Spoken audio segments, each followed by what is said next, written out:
একটা ম্যাচিউরড তিলাওয়াত, হৃদয়কে নাড়িয়ে দেওয়ার মতো একটা তিলাওয়াত। অন্তত আমার কাছে, দর্শক, আমি জানি না আপনাদের কেমন লেগেছে, তবে আমাদের কেমন লাগুক সেটা তো বড় বিষয় নয়।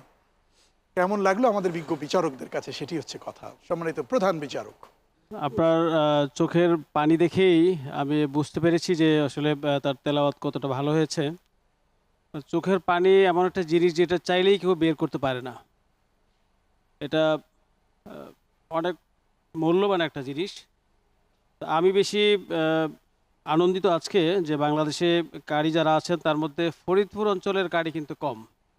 আমার মনে হয় আজকের এই অনুষ্ঠানটি ফরিদপুর অঞ্চলে যারা দেখবেন, আমি মনে করব যে এই ছেলেটি আপনাদের এলাকার জন্য একটি উপহার আমি মনে করব।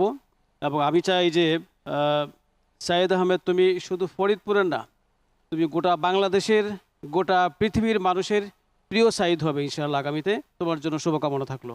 দেখা যাক আমাদের সম্মানিত বিচারক দিলাওয়ার